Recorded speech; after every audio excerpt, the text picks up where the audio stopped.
기도하시겠습니다. 하나님 아버지, 우리의 모든 삶 가운데서 영광을 받으시는 하나님께 오늘도 찬양과 경배와 영광을 돌려드리옵나이다. 우리가 비록 부족한 가운데 있을지라도 우리가 언제나 하나님 앞에서 살기를 원하오며 결코 하나님을 잊어버리는 일이 없게 하여 주시고 전능하신 하나님이 우리의 주인이시고 우리의 왕이시오니 하나님 아버지, 하나님의 영광을 위하여 날마다 우리가 충성된 자로 나타나게 하여 주시고 거듭나게 하여 주시고 새로워지게 하여 주시기를 원합니다. 우리가 기도하는 모든 기도를 통하여 하나님께서는 이 악한 세상 가운데서 아버지의 뜻을 이루어 주시옵시고 또한 우리 모든 교회와 성도들의 모든 기도의 제목들에 임재하셔서 그 마음의 소원들을 감찰하시고 응답하시고 이루셔서 하나님은 살아계신 하나님이시고 전능하셔서 우리의 기도에 응답하시는 하나님, 귀를 기울이시는 하나님, 인도하시는 하나님이시라는 고백이 모든 교회와 성도들로부터 기쁨에 넘쳐서 마음속으로부터 터져나오는 역사가 있게 하여 주시옵시고 온 세상이 이것을 부정하거나 부인하지 못하게 하시고 하나님의 살아계심을 인정하며 수많은 사람들이 회개하고 돌아오는 역사가 속히 일어나게 하여 주시기를 원합니다. 하나님이 없다고 주장하는 사람들이 많이 있고 교회를 다니면서 하나님을 입술로는 인정하면서도 그의 삶 가운데서는 하나님이 없다고 삶으로 하나님 없음을 주장하는 모든 이들 가운데 하나님의 살아계심을 보이심으로 영광 받아 주시옵시고 우리 모든 교회와 성도들이 하나님의 그 영광과 임재로 인하여 기뻐하고 즐거워하게 하여 주시옵소서. 모든 영광 하나님께 돌려드리오며 예수 그리스도 이름으로 기도드리옵나이다. 아멘. 할렐루야. 지난 3일간도 잘 지내셨습니까? 지금 시편을 하고 있는데 이 시편 이 부분들이 이제 비탄시 부분들입니다. 지금 우리가 지난 주일 오후 예배 때 했던 것은 이제 그 온 나라가 멸망하면서 포로로 끌려가고 비참하게 바벨론에 의해서 짓밟히는 가운데서 이스라엘 백성들이 부르짖었던 유다 백성들이 부르짖었던 그 비참함에 대한 가운데서 하나님 앞에 구원해 주시기를 구하는 기도 내용이었다면 오늘 기도 내용은 내 개인적인 환난, 하나님 앞에서 절망적이고 또한 비참한 가운데 있는 나의 개인적인 그런 시련과 환난 가운데서 하나님 앞에 부르짖는 기도라고 이렇게 이야기할 수 있습니다. 우리가 이 나라가 망하면 모든 민족, 모든 백성들이, 모든 국민들이 비참해지게 됩니다. 예를 들어서 우리가 북한 주민으로 태어났다면 그러면 온 백성들이 다 고통스러운 굶주리는 극소수의 그 삶을 극소수의 특별한 간부들이 아니라면 다 비참한 삶을 살고 있었을 텐데 우리는 이 땅에 태어나서 그나마 이렇게 세계 10대 강국, 8대 강국 뭐 이렇게 이야기하는 그런 선진국 그룹에 속해 있는 나라에서 살고 있습니다. 그래서 우리는 이 나라에 태어난 것이 얼마나 큰 복인지를 우리는 인식해야 하고 그리고 이 귀한 은혜를 베풀어 주신 풍성함을 내려주신 그런 하나님의 은혜에 감사하지만 그런 상황 가운데서 살아가는 우리 모든 교회와 성도와 국민들에게도 개인적인 시련과 고난과 절망들은 누구에게나 닥칠 때가 있습니다. 모든 국민들이 다 행복해지는 것이 아니라 상대적인 측면에서 이렇게 절망적인 어려움 가운데 처하게 되는 일들은 누구에게나 다 있는 것이죠. 그럴 때 우리는 어떻게 반응합니까? 믿지 않는 사람들은 절망해 버립니다. 교회는 다니지만 그렇지만 하나님의 살아계심에 대하여 실천적으로 그렇게 인정하지 않는 사람들은 세상 사람들과 똑같은 반응을 보일 수 있습니다. 절망해 버리는 것이죠. 좌절해 버리고 포기해 버릴 수 있는 것이죠. 그런데 하나님을 진정으로 믿는 백성들의 반응은 어떠냐 하면 하나님 앞에 부르짖습니다. 하나님 나에게 말씀하여 주시옵소서. 1절 보면 내가 내 음성으로 하나님께 부르짖으리니 내 음성으로 하나님께 부르짖으면 내게 귀를 기울이시리로다. 예수 믿는 사람들에게는 진정으로 하나님께서 나의 기도에 귀를 기울이고 계시다는 믿음이 있습니다. 세상 사람들은 하나님이 어떻게 나 같은 거에 소리에 귀를 기울이실까라고 이렇게 생각하기도 하겠지만, 우리와 하나님과의 관계는 무리와 하나님과의 관계가 아니라 바로 나와 하나님과의 개인적인 관계가 지극히 중요합니다. 물론 우리 교회와 또한 하나님과의 관계, 이런 무리와 하나님과의 관계도 중요하지만, 결론적으로는 이런 개인적인 하나님과 나와의 관계를 통해서 또한 우리 교회와 하나님과의 관계가 더욱더 새로워지고 견고해지고 은혜가 넘치고 풍성해지게 되는 그런 일들이 있는 것이기 때문에, 사실상 내가 하나님 앞에 바로 세워지기 위해서 교회가 필요하고, 또한 교회가 바로 세워지기 위해서 내가 하나님과의 관계가 바로 세워지는 것이 필요하고, 그렇게 내가 하나님 앞에 바로 세워지기 위해서 교회의 도움이 또 필요한 이런 끊임없는 유기적인 관계가 교회와 개인과의 관계에서 필요하고, 그리고 또한 그런 관계를 통해서 서로 교회 안에서 믿음의 성장들을 이루어 나가게 하는 것이 예수 그리스도의 피값으로 교회를 사신 하나님의 뜻이기도 한 것이죠. 그렇게 우리는 하나님의 영광을 드러내고 날마다 예수님을 닮아가는 성숙해져가는 그런 삶을 살게 되어 있습니다. 그런 성숙해져가는 삶을 살아가기 위해서 때로는 우리에게 시련이 필요하기도 하고, 때로는 어떤 사람들에게는 성공이 필요하기도 합니다. 우리는 성장하기 위해서 하나님께서 우리에게 날마다 형통함과 성공을 부어주시면 참 좋겠지만, 그러나 우리는 그런 형통함과 성공만 끊임없이 주어지면 금방 우리를 드러내고 교만해지고 나를 자랑하고, 하나님을 드러내고 하나님을 자랑하는 것이 아니라 나를 드러내고 나를 자랑하고 싶어지는 그런 욕망들이 우리에게 넘쳐나기 때문에, 그래서 하나님께서 끊임없이 우리에게 성공만을 부어주실 수는 없는 그런 어려움들이 하나님께도 있으신 것 같습니다. 수많은 이단들이, 또한 수많은 위대한 하나님의 사람들이 넘어졌던 그 이유가 뭐냐 하면, 하나님께서 베풀어 주신 은혜들을, 그것을 사람들에게 과시하고 자랑하면서 자기를 드러내고 높이고자 했기 때문에, 그래서 실패하고 결국은 무너졌던 것이죠. 어떤 목사님은 그런 이야기를 합니다. 아무리 훌륭한 사람이라 할지라도, 아무리 하나님의 은혜를 크게 받은 사람이라 할지라도 하나님으로부터 받은 은혜를 자랑하기 시작하면 그 사람은 금방 끝나더라. 금방 끝나더라. 고 이렇게 이야기하는 것을 들은 적이 있습니다. 우리는 하나님 앞에서 끊임없이 겸손해져야만 합니다. 하나님의 위대하심에 비하면 우리가 하나님 앞에 감히 드러내고 자랑할 것이 뭐가 있겠습니까? 물론 우리는 사람들 앞에서도 그렇게 인정받는 삶을 살고 싶습니다. 존귀히 여김을 받고 싶습니다. 그러나 우리의 삶이 그런 삶이 되는 것이 아니라 하나님이 존귀히 여김을 받고 영광 받으시는 그런 그런 삶이 되기 위하여 우리는 충성을 다해야 되는 것이죠. 그렇게 우리가 살아가야 하는데, 그런데 때로는 우리에게 성공을 주시는 것이 아니라 시련과 실패를 주기도 하십니다. 그 시련과 실패 가운데 처했을 때 많은 사람들이 하나님의 은혜가 나에게서는 떠났는가 보다, 하나님께서 나를 잊으셨는가 보다, 이제는 나를 버리셨는가 보다, 이제는 나에게 대해서 하나님이 절망하셨나 보다, 그렇게 생각해 버리는 것이죠. 그런데 하나님께서, 이 시인은 하나님 앞에 어떤 반응을 보이느냐 하면 하나님 앞에 기도하는 반응을 보이고 있습니다. 절망하거나 좌절해 버리는 것이 아니라 먼저 하나님 앞에 부르짖으면서 하나님께서 내 기도를 들으시리라는 그런 확고한 믿음 가운데서 하나님 앞에 나아가고 기도하고 있는 것이죠. 하나님 앞에 기도하는데 허공에 부르짖는 기도라고, 허공에 메아리치는 소리라고 생각하고 부르짖는 것이 아니라 하나님이 바로 내 앞에 앉아 계시다고 인정하고, 그리고 또한 내가 그 바로 앞에서 하나님 앞에 부르짖고 있다는 그런 마음가짐으로, 그런 믿음으로 하나님 앞에 지금 부르짖고 있는 것이죠. 우리가 예배 시간에 하나님 앞에 예배드리기 위하여 하나님 앞에 찬양하기도 합니다.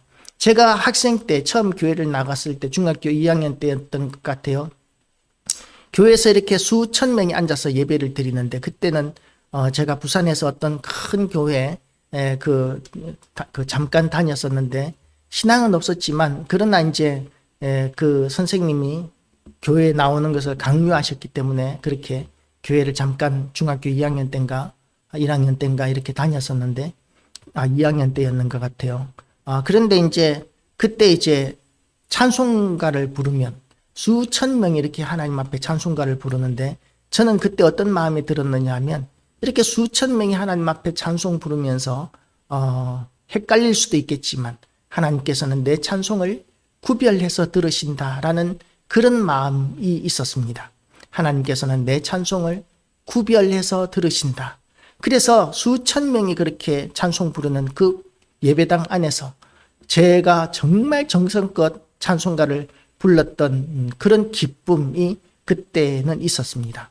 지금도 우리가 하나님 앞에 예배 드릴 때에 그냥 이 예배를 드리는 찬송, 예배 가운데 부르는 찬송은 형식적인 절차가 아니라 하나님께서 바로 내 앞에서 앉아서 감상하고 계시고 기뻐하고 계시는 찬송이라는 것을 우리는 인정해야 합니다.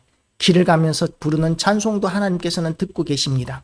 어떤 구두 수선공이 옛날에 어떤 구두 수선공이 구두를 수선하면서 음정박자 다 틀린 그런 곡조로 하나님을 찬양하며 그렇게 구두 수선을 하고 있었습니다.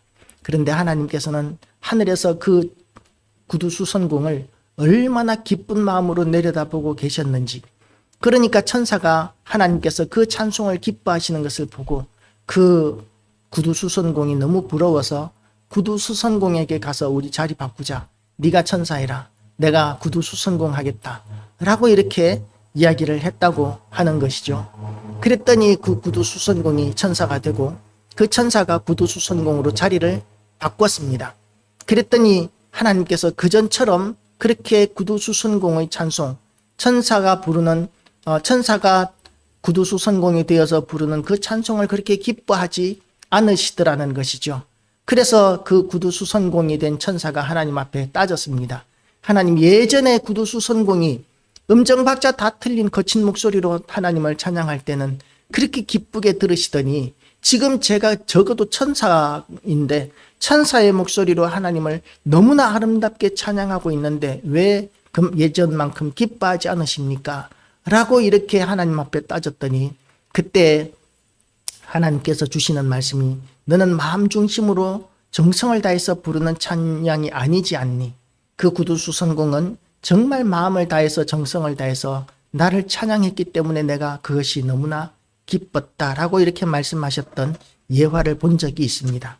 하나님께서는 수천 명이 하나님을 찬양한다 할지라도 그것을 물론 통으로 듣기도 하십니다.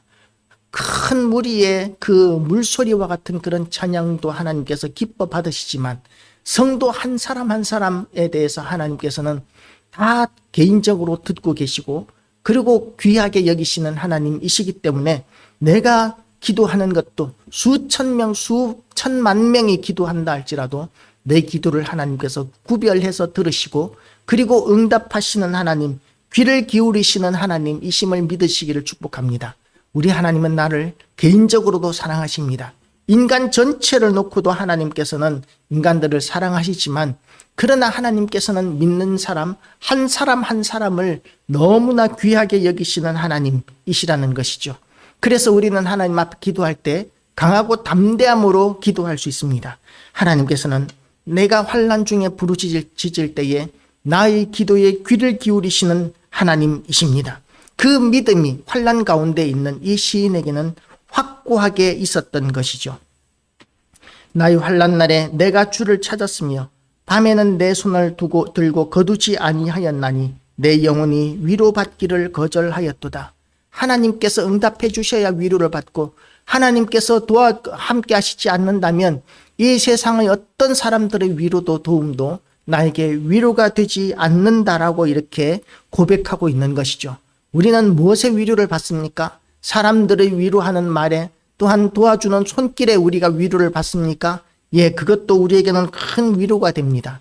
그런데 진정한 위로는 누구의 도움이 우리에게 진정한 위로가 되느냐 하면 하나님의 응답하심과 또한 도와주심과 또한 하나님의 인도하심이 우리에게 진정한 위로가 되는 것이죠. 내가 하나님을 기억하고 불안하여 근심하니 내 심령이 상하도다. 예수님께서 십자가상에서 나의 하나님 어찌하여 나를 버리시나이까 라고 그렇게 부르짖은 그 이유가 무엇입니까? 하나님께서 예수님의 그 십자가 고통을 정말 외면하셨기 때문에 예수님께서는 그 고통을 견딜 수가 없으셨습니다. 왜 하나님께서 독생자이신 예수 그리스도의 십자가 그 고난을 외면하셨습니까?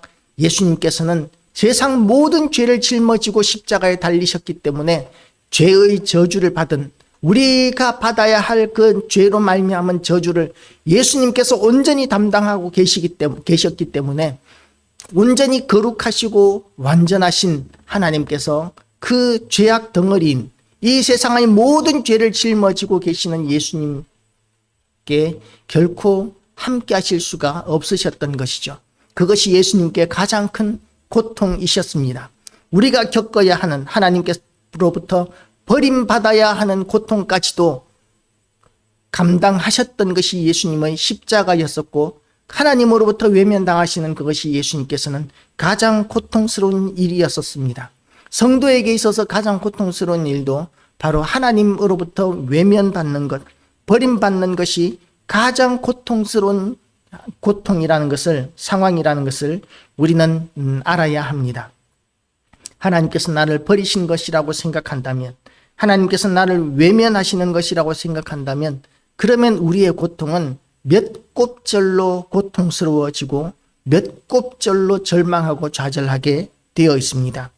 그런데 우리의 상황이 어렵고 힘들면 그런 생각을 하게 되는 것이 우리의 연약함입니다.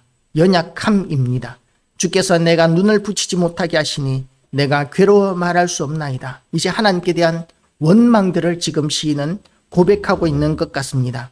내가 옛날 곧 지나간 세월을 생각하여 싸우며 밤에 부른 노래를 내가 기억하여 내 심령으로 내가 내 마음으로 간구하기를 주께서 영원히 버리실까? 다시는 은혜를 베풀지 아니하실까? 그의 인자하심은 영원히 끝났는가? 그의 약속하심에도 영구히 패하였는가? 하나님이 그가 베푸실 은혜를 잊으셨는가? 노하심으로 그가 베푸실 긍휼을 그치셨는가 하였나이다. 이런 마음가짐은 온전한 신앙이라고 이야기할 수 있을까요? 온전하지 않습니다. 성숙되지 못한 고백입니다. 우리는 전능하신 하나님 앞에 하나님은 언제나 오르십니다. 하나님께서 주신 약속의 말씀은 언제나 진리의 말씀이고 변함이 없으십니다. 이렇게 고백할 수 있어야 합니다. 나에게 어떤 고난과 시련을 주시더라도 하나님은 온전히 하나님이시고 우리의 주인이시고 우리의 구원자이시고 나의 아버지이십니다 라고 고백할 수 있어야 합니다. 그런데 시련과 고난과 환난이 닥치게 되면 나도 모르게 하나님 나한테 왜 이러시는데요? 라고 이렇게 하나님 앞에 우리가 부르짖을 수밖에 없는 그런 울분들이 우리에게 견딜 수 없을 만큼 차고 넘치는 그런 경우들도 우리는 경험하게 됩니다. 그러면 그것을 억누르기만 해야 하느냐 하면 그것이 아니라 하나님 앞에 정직하게, 하나님 정말 이런 상황이라면 제가 이해할 수 없습니다. 하나님께서 나를 버리신 것입니까? 라고 따지듯이 하는 기도, 합당하지 않지만 하나님께서는 그런 기도까지도 듣고 계시는 하나님이십니다. 왜냐하면 우리의 연약함을 우리 하나님께서 아시기 때문에 그렇습니다. 너는 항상 완전해라고 우리에게 말씀하시지만 우리가 완전하지 않음과 연약함을 하나님께서 아시기 때문에 시련과 고난 중에 고통스러워서 부르짖는 그 비명스러운 절규에 가까운 이런 시인의 고백과 같은 그런 고백들이 우리에게 터져 나온다 할지라도 하나님께서는 그것마저도 용납하시는 사랑이 많으신 하나님이십니다. 합당하지 않지만 우리의 연약함을 아시는 하나님 앞에 우리가 좀 더 마음을 열고 정직하게 나아가면 하나님께서는 정직한 영을 기뻐하시는 하나님이십니다. 우리의 모든 연약함 가운데서 고통스러운데도 불구하고 안 그런 척하는 그런 위선적인 기도로 하나님 앞에 나가는 것이 아니라 어렵고 힘든 상황, 합당하지 않지만 버르장머리 없다고 생각할 수도 있겠지만 그럼에도 불구하고 하나님이 우리의 아버지시고 나의 기도에 귀를 기울이신다는 그 믿음으로 하나님 앞에 부르짖고 호소하는 이런 버르장머리 없어 보이는 그런 기도조차도 하나님께서는 연락하시고 듣고 계시고 응답하시는 하나님. 합당하지 않지만은 우리가 그런 기도에서 성장해야 되지만 그런 기도조차도 이렇게 연약한 기도조차도 응답해 주시는 연락하시는 너무나 좋으신 사랑의 하나님을 우리가 인정하고 하나님 앞에 더욱더 열심으로 나아오는, 그리고 우리의 모든 상황 가운데서 하나님 앞에 무릎 꿇을 수 있는 엎드릴 수 있는 교회와 성도들 되시기를 주님의 이름으로 축복합니다. 기도하시겠습니다. 하나님 아버지, 오늘도 우리에게 은혜의 말씀 허락하여 주심을 감사드립니다. 이 악한 세상을 살아가면서 우리가 감당할 수 없는 일들을 너무나 많이 만나는데 하나님 아버지, 이런 상황 가운데서도 하나님은 우리의 하나님이시고 우리의 아버지시오니 날마다 우리가 승리하게 하여 주시고 하나님의 영광을 드러내게 하여 주시옵시고 또한 하나님의 은혜 가운데 살아서 우리가 하나님 앞에 정직한 영으로 날마다 거듭나게 하여 주시고 하나님의 넘치는 은혜로 말미암아 날마다 성장하게 하여 주시옵소서. 우리를 도우시고 인도하시는 하나님으로 인하여 우리가 날마다 하나님께 영광 돌려드리기를 원합니다. 영광 받아 주시옵소서. 예수 그리스도 이름으로 기도드리옵나이다. 아멘.